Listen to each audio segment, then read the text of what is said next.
The worst day of my life began with an empty chair. I remember sitting alone in a crowded hospital waiting room in Seattle, Washington, staring at a paper cup of cold coffee while families gathered around their loved ones. Some held hands, some prayed together, some cried on each other's shoulders. I had no one. My name is Nathan Carter, and at 34 years old, I had somehow become invisible to the world. My father had passed away years earlier. My mother lived in another state battling health problems of her own, and after a painful breakup, the future I once imagined had disappeared. Before we continue, if you believe in kindness, hope, forgiveness, compassion, and second chances, please take a moment to like this video, share it with someone who needs encouragement, leave a comment, and subscribe to the channel. Stories like this remind us that one act of kindness can change a life forever. I was at the hospital for what was supposed to be a routine procedure. Nothing life-threatening, but serious enough to make me nervous. The fluorescent lights seemed colder than usual. Every minute felt longer than the last. As I waited for my name to be called, I couldn't stop thinking about how lonely my life had become. I worked as a maintenance supervisor for a local apartment complex. I paid my bills. I helped neighbors when I could. Yet every evening, I returned to an empty apartment where silence greeted me like an old friend. Just as I stood to stretch my legs, I noticed a woman sitting several rows away. She looked elegant, successful, and completely out of place in the crowded waiting room.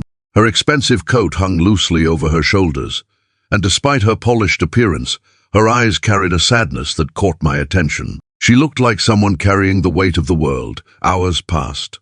At one point, a nurse approached her and spoke quietly. The woman nodded and followed the nurse down a hallway. I thought little of it until nearly an hour. Later, when I was unexpectedly moved to another waiting area due to scheduling changes, that was when everything changed. The woman sat beside me. Her hands trembled slightly. She looked exhausted, as if she hadn't slept in days. Then she leaned closer and whispered words that made absolutely no sense.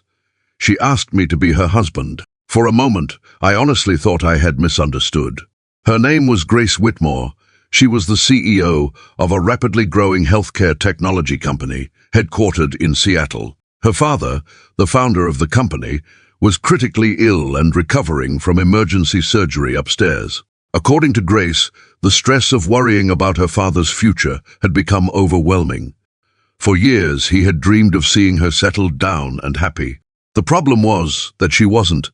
Despite her success, Grace had spent most of her adult life building a company instead of building relationships. Now her father feared he might not have much time left, and his greatest regret was believing his daughter would face the future alone. Grace wasn't asking for romance. She simply wanted someone kind to stand beside her for a few hours, so her father could have peace of mind during his recovery. Under normal circumstances, I would have refused immediately, but there was something heartbreakingly sincere about her request. She wasn't manipulating me. She wasn't arrogant. She was terrified. And so, against all logic, I agreed. That afternoon, I met her father, Walter Whitmore. The elderly man smiled the moment he saw us enter together. His face softened with relief. For the first time since his surgery, the tension seemed to leave his body. I expected to feel like an imposter. Instead, I found myself listening to stories about Grace's childhood, her determination, and the sacrifices she had made to save the company during difficult years.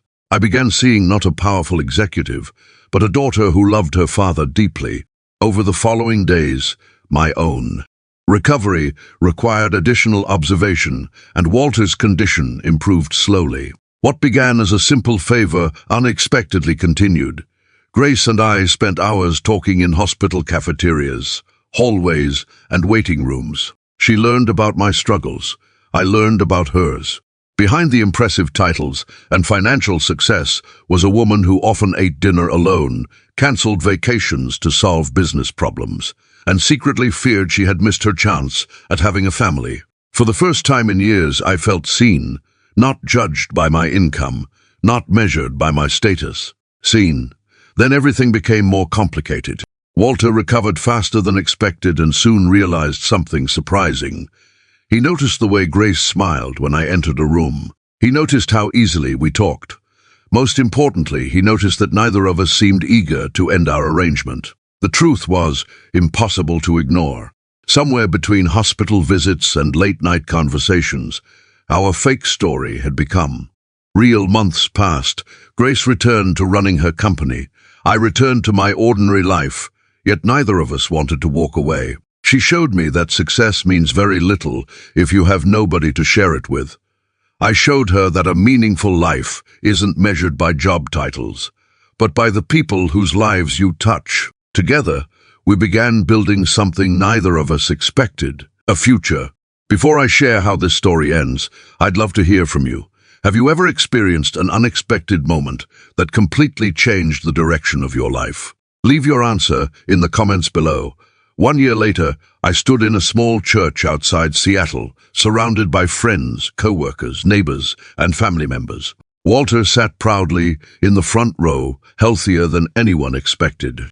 Tears filled his eyes as he watched his daughter walk down the aisle. There were no fake promises anymore, no pretending, no arrangements, only love. The lonely man who had arrived at the hospital with nobody by his side was now surrounded by people who cared about him.